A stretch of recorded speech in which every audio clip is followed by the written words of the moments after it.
invasion that took place in Cheshire, Connecticut. After one fateful night, a family of 4 would experience something horrific, and quickly they would become a family with only one sole survivor. Before we talk about this case, let's get our housekeeping out of the way. First, as usual, you will find a pinned comment from me down below where I will list 3 cases that I am interested in covering. Please take a look at that list and vote for which case sounds the most interesting to you so you can be a part of the choosing process. Second, if you are not already subscribed, I would greatly appreciate if you considered doing so. And final housekeeping, hidden gems. In my video, I will list a hidden gem which will either be a fact about the case or a fact about myself, and I will call out that it is a hidden gem.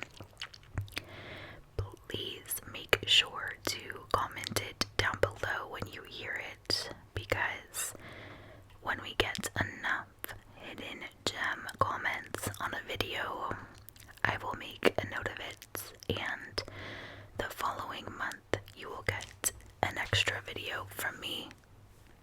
So, long story short, if you want extra content from me next month, be sure to comment it when you hear it.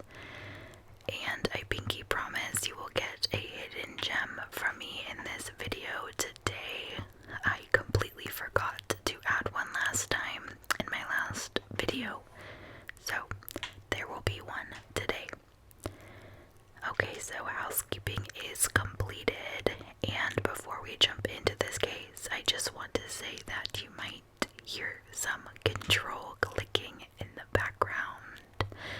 Clicking, clicking, clicking, clicking, because my boyfriend is playing the new Harry Potter Legacy game, I think is what it's called. So he is next to me with his headphones in. So usually that has not been a problem for you guys when you hear the clicking, but I'm giving the disclaimer now. So let's jump into this Connecticut nightmare. So Dr. William Pettit was an endocrinologist, and in July of 2007 was the medical director of the Joslin Diabetes Center affiliate at the Hospital of Central Connecticut. Studying medicine in Pittsburgh, he had met a nurse named Jennifer Hawk at the Children's Hospital. So she was a pediatric nurse and he was a physician. For their first date, he had invited her to dinner, and he also invited his parents and 2 of their friends. Their relationship would strengthen and mature to marriage and would blossom into a 22-year-long marriage when Dr. Pettit took a fellowship at Yale University. Jennifer Hawk Pettit took a nursing job there and became the lead nurse on the pediatric adolescent floor. She was incredibly compassionate and just had a very special way with children, so this was the perfect job for her. When Jennifer became pregnant with their oldest daughter, Haley, in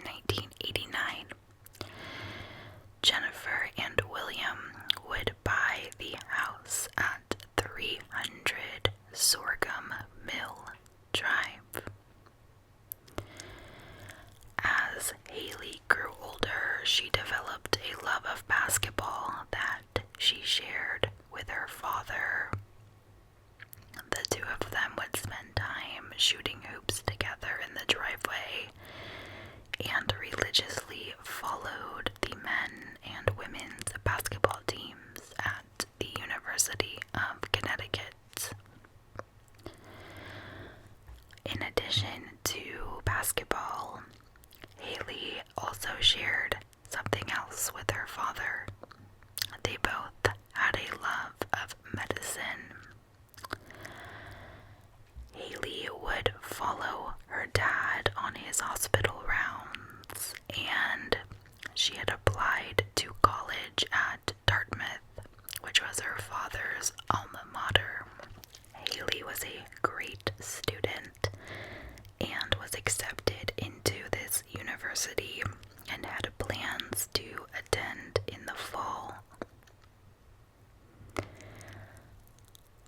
While Haley followed in her father's footsteps, 11-year-old Michaela, which was the younger sister, was happily developing by her mother's side.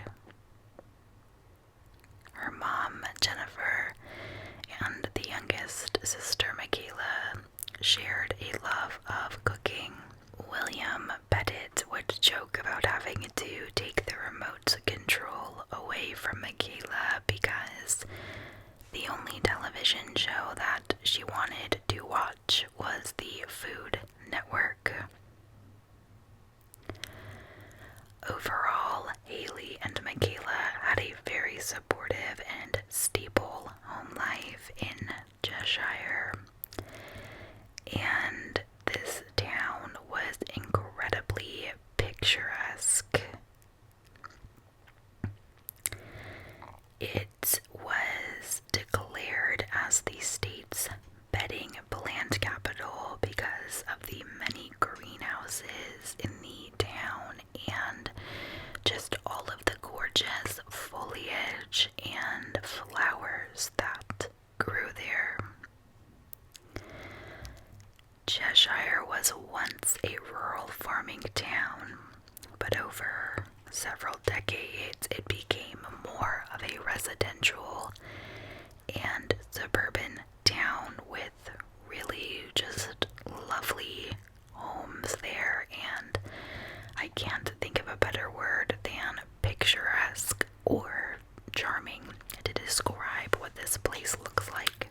In 2009, it was described as one of the 100 best places to live in the United States. The town's median income at the time was around $115,000, and the public schools there were known to have an excellent academic reputation. So overall, not much seemed wrong about this place or the people that lived there.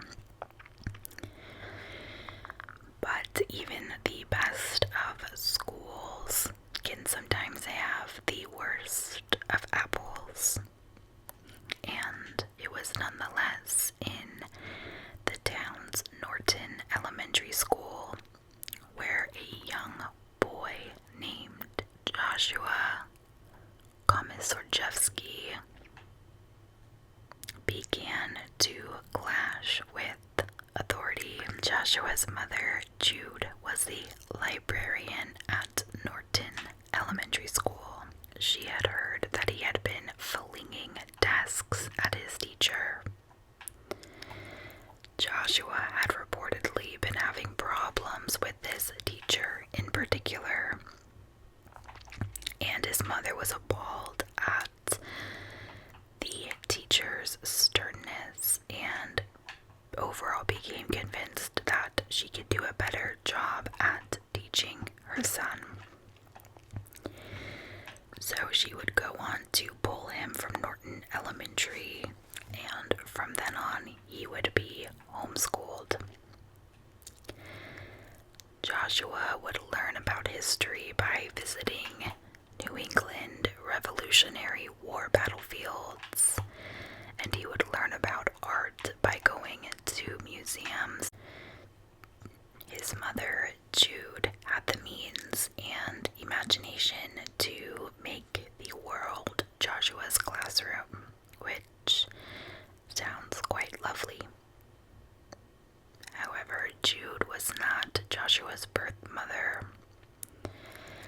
He was born on August 10th of 1980 and was immediately given up for adoption, and within days would go home with Jude and Ben Komisarchevsky. This couple was described as being devout Christians who, by all accounts, lived modestly but came from a very wealthy family. Joshua committed his first crime when he was 12 years old, and that was stealing a car. He stated that he did this by taking advantage of Cheshire's unlocked doors because people felt like this was such a safe place to live. And he would go inside these houses, take the keys from the houses that he went into, and would steal these cars so he could get home in time before his curfew so he wouldn't get in trouble. So he was more worried about violating curfew than stealing cars. Now, in general, most burglaries occur during the daytime because people, or these criminals, generally don't want trouble and prefer to rob homes during the day when nobody is home. But Joshua was a little bit different, and he enjoyed the rush of breaking into people's homes at night while they slept.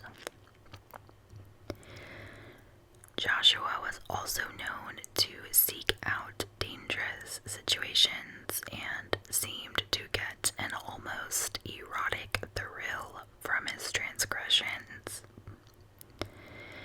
He would describe breaking into other people's homes at night, waiting, standing still, and listening to sleeping strangers slowly breathing in their beds.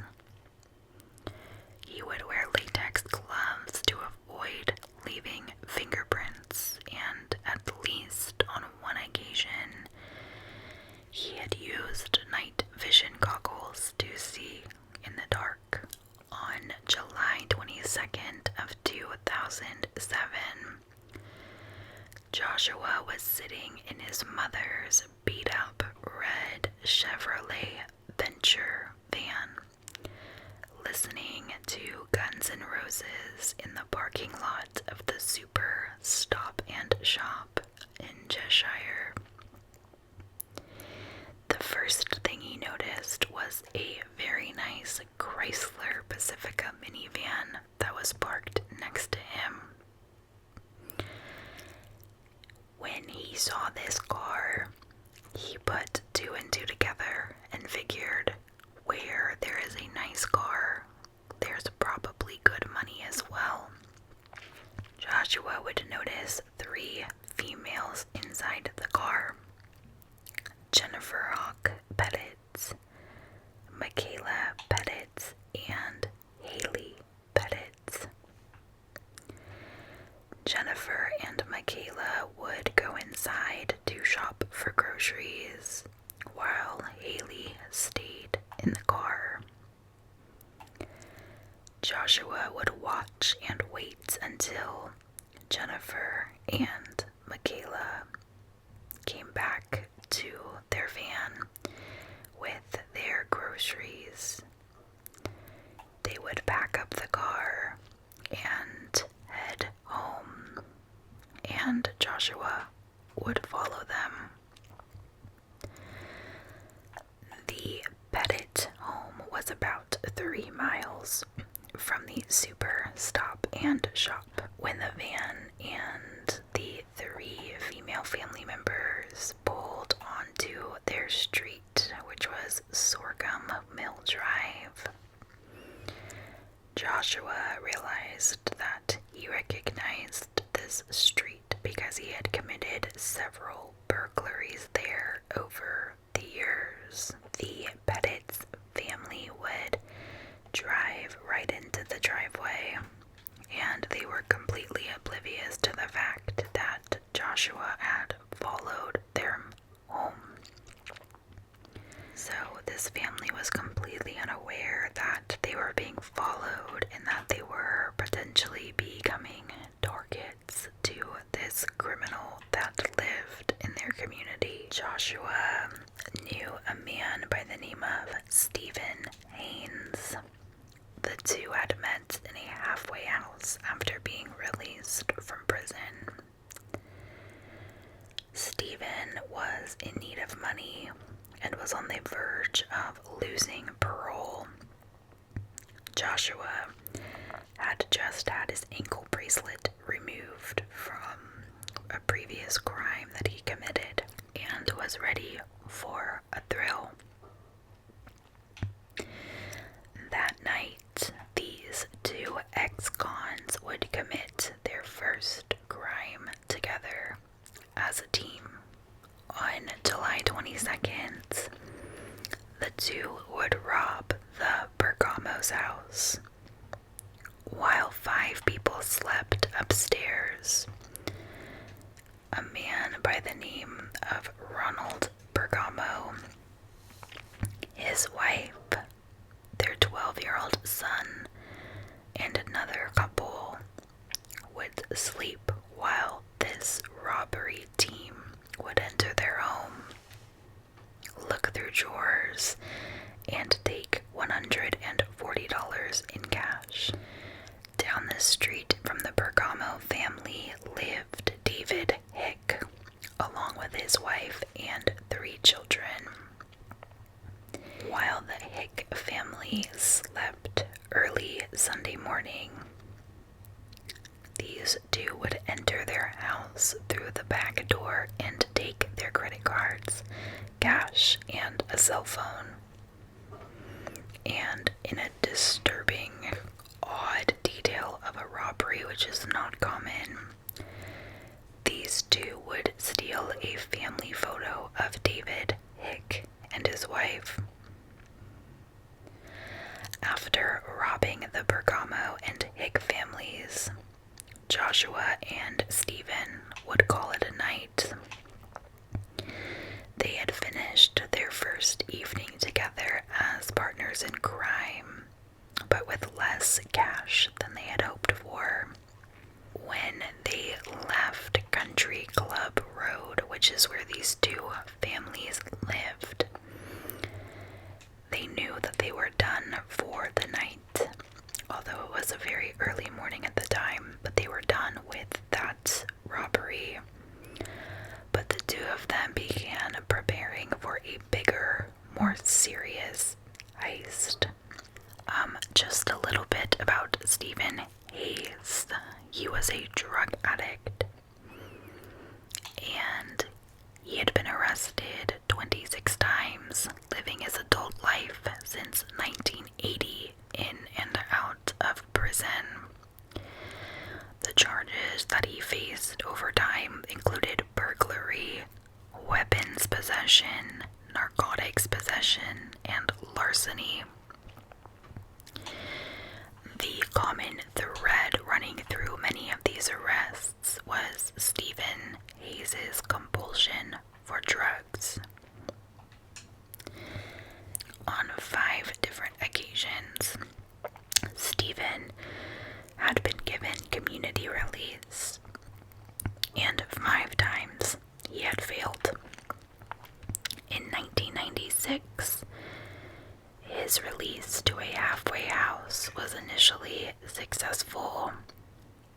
He was working at a restaurant and was saving money for a car. But just when he had enough money to go for a test drive, he ran into a prostitute he knew who offered him some drugs. And from there, he spiraled back into his old ways.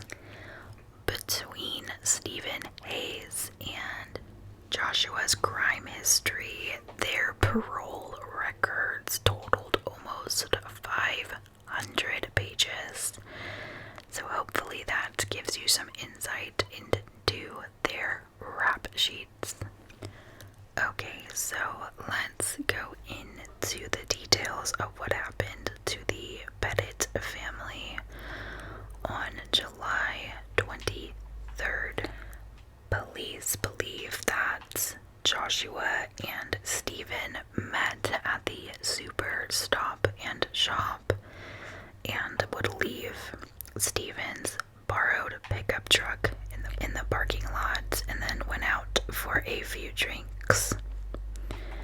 By around 3 a.m. that Monday morning, after the bars had all closed, the two men would find themselves standing outside the Pettit house at 300 Sorghum Mill Drive. The two men would beat William Pettit with a baseball bat. Joshua and Stephen would drag him into the basement of the family home, put a garbage bag over his head, and then tied him up in an attempt to keep him restrained. Then the two men went back upstairs. At this time, they figured out who was in the house and would tie up Jennifer Pettit, Haley, and Michaela with a mix of rope, scarves, and electrical wire. The two men would gather all of the cell phones in the house, but were texting each other's cell phones from inside the house. Joshua would be in charge of watching the three females. And during this time, Stephen would go through the house, look through the drawers, closets, wallets, and purses. He would collect Jennifer's jewelry, a few $100s in cash, and a jar of change that Michaela had collected. Although they had unplugged all of the landline phones in the house, at least 2 phone calls were made from inside the house that morning. Sources say that the two men forced Jennifer to call her husband's office and say that he would not be coming into work, so that there would not be any alarm when he did not show up. It's also suspected that Joshua had an unhealthy affinity for younger girls. So it is said that Joshua used his cell phone camera to take photos of 11-year-old Michaela during the home invasion on July 23rd of 2007. Joshua would later say that these photos were going to be used as blackmail against William Pettit. And just to add to this, what baffles me is that both Stephen and Joshua had children of their own. So the fact that they wanted to take these pictures and he had such an affinity for younger girls really stresses me out. Now, police believe that Stephen Hayes took 4 canisters from the Pettit family garage and went to fill them with gasoline sometime before sunrise. Stephen had to call Joshua for directions 3 times on his way back to the Pettit family house because he kept getting lost. And Joshua at the time was still in the house, watching Jennifer and the 2 daughters.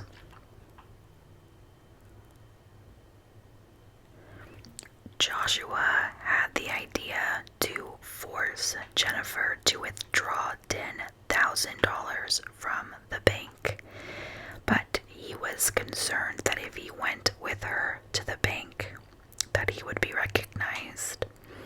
So Stephen Hayes would drive with Jennifer to their local bank.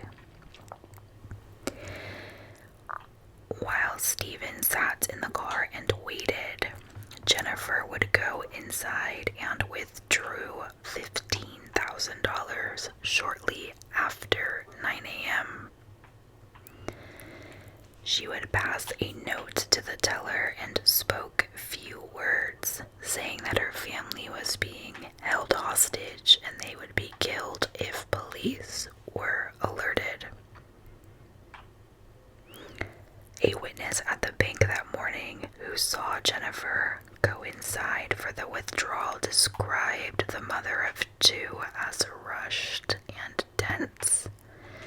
This eyewitness would say that she could literally just feel the fear coming off of Jennifer, which is totally understandable.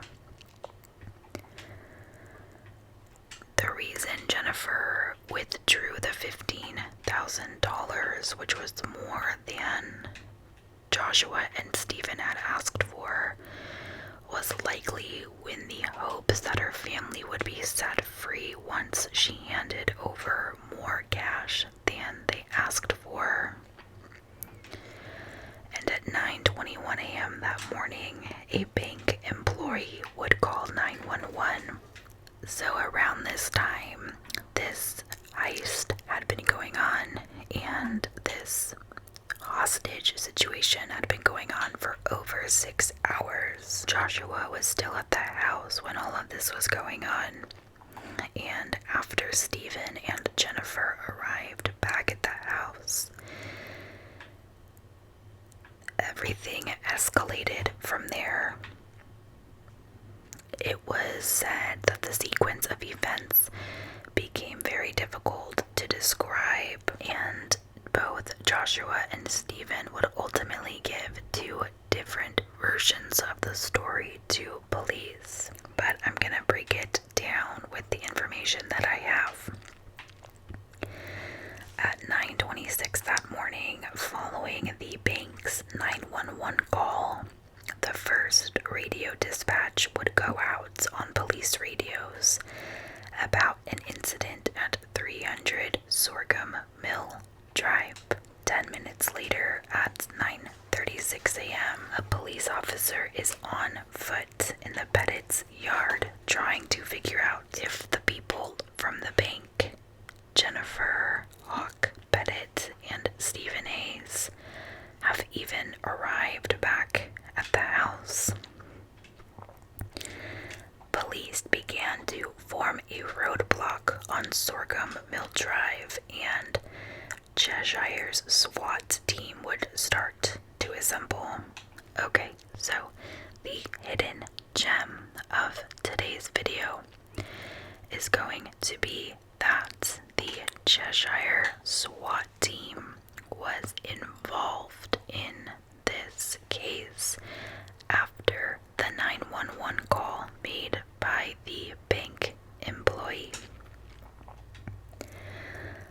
Okay, let's continue. So while all of this is going on, everyone that was in the house were oblivious to the police lines that were closing in.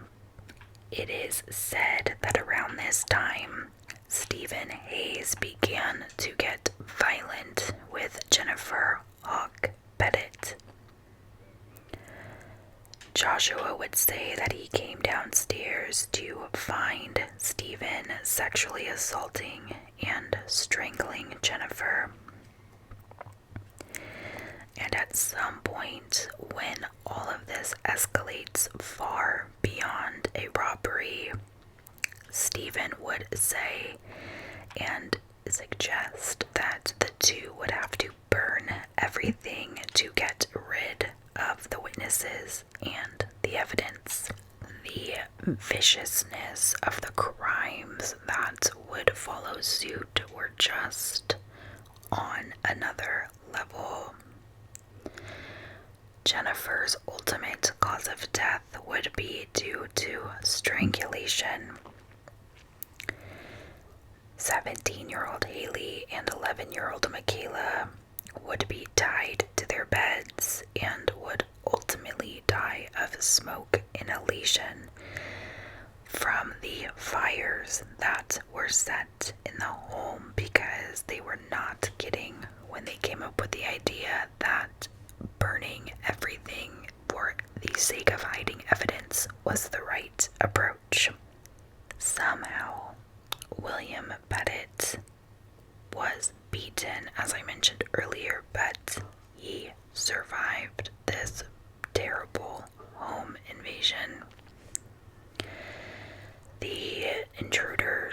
Joshua and Stephen would pour gasoline around the house, including around the girls, set it on fire, and would flee the scene in the Pettit's car. After police ultimately surrounded the home, Joshua and Stephen, however, would not make it very far, and they crashed into police cruisers down the street and were immediately arrested. William Pettit managed to free himself and escape out of the cellar hatchway as fire consumed that house, which is incredibly lucky.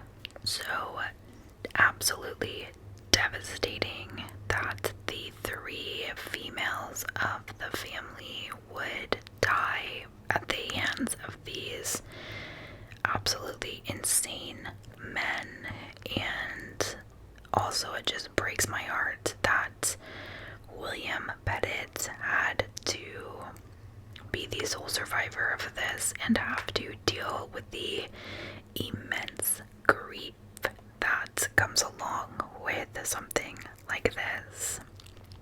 And it's bizarre to me that Joshua happened to see these women and young girls at the grocery store and decided to target them.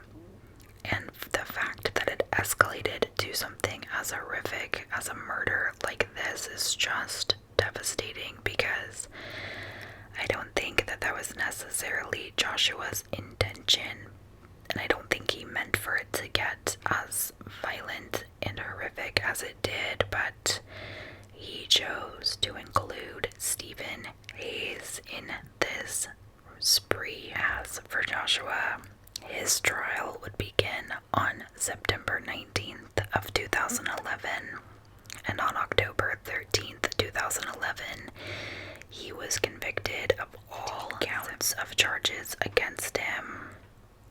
On December 9th of 2011, the jury would recommend the death penalty, and on January 27th of 2012, Judge John Blue sentenced him to death by lethal injection.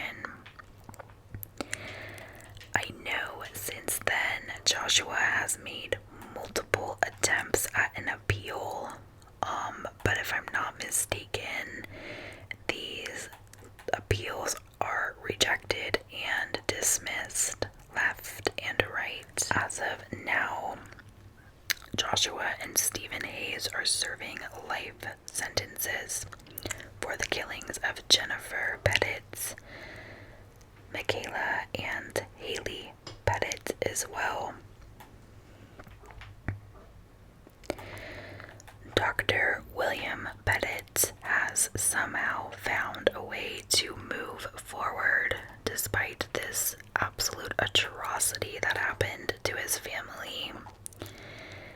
He is a state representative and has also gone on to remarry, which I think is lovely that he's able to find some semblance of joy and love in his life after what he endured. After Stephen Hayes was arrested, he was placed on a 24-hour suicide watch, and on January 31st, prison guards found him unconscious in his cell. He would be taken to the hospital in a coma, but recovered within days, and he was tried in September of 2010 and was found guilty on the charges against him. Both men would be sentenced to death, as I mentioned earlier for Joshua, but ultimately this would be taken off the table because the state of Connecticut abolished the death penalty in 2015, so their punishments were changed to life in prison without the possibility of release.